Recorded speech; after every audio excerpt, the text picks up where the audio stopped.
Monsoon special మిర్చి బజ్జీ ఎలా చేయాలో ఇప్పుడు చూద్దాం. ముందుగా శనగపిండి తీసుకోండి. అందులోకి 2 స్పూన్స్ రైస్ ఫ్లోర్ బియ్యం పిండి వేయండి. హాఫ్ టీ స్పూన్ ఉప్పు వేయండి. తర్వాత అజ్వైన్ అంటే వాము కొద్దిగా వేయండి.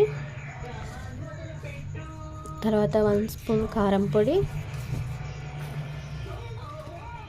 వేసి baking soda half spoon baking soda వేసి బాగా కలపండి. కలిపి దాని తర్వాత వాటర్ వేసి చేతితో కలపండి. ఎక్కువ వేసి ఒకేసారి కలపకండి, కొద్దిగా వేస్తూ కలపండి. బాగా బీట్ చేసినట్లు చేసేసేయండి. తర్వాత వేలుని డిప్ చేసే కన్సిస్టెన్సీ ఎలా ఉండాలంటే వేలకు మనకు ఎంత అంటుకుంటుందో పిండి అంతే మిర్చికి అంటుకుంటుంది. చింతపండు కొద్దిగా తీసుకొని అందులోకి వాటర్ కొద్దిగా ఎంత నేను చూపించాను కదా అంతే వేసి సైడ్ పెట్టుకొని దాన్ని పల్ప్ తీసుకోవాలి. ఆనియన్స్ కట్ చేసుకొని అందులో కొద్దిగా ఉప్పు వేసి కొరియాండర్ వేసి కొద్దిగా చాట్ మసాలా కూడా వేయచ్చు. మిర్చిని కట్ చేసి అందులో మధ్యలో ఆనియన్ ఈ కొత్తిమీర వేసుకున్నాం కదా అది పెట్టి శనగపిండిలో డిప్ చేసి అన్న ఆయిల్లో వేసుకోవచ్చు మనం. లేకపోతే దాన్ని సైడ్ పెట్టుకొని మంచిగా కన్నా బజ్జీలోకి తినొచ్చు.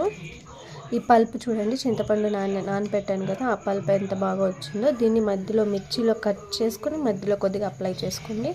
ప్యాన్ పెట్టుకొని ఆయిల్ వేసుకొని పెండి అది హీట్ అవుతుంటుంది. ఈ లోపు నేను మిర్చిని కట్ చేసుకొని సీడ్ తీసుకొని దాంట్లోకి చింతపండు పల్పుని అప్లై చేసి పిండిలో వేసి పెట్టాను. శనగపిండిలో వేసాను.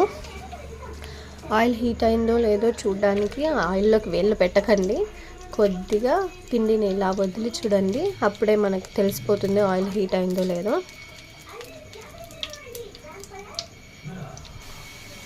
ఆయిల్ హీట్ అయింది. ఇప్పుడు మిర్చి అన్నీ వేసేసాను ఆయిల్లోకి. శనగపిండిలో డిప్ చేసి వేసిన అంతే, రెడీ. మిర్చి బజ్జీ రెడీ.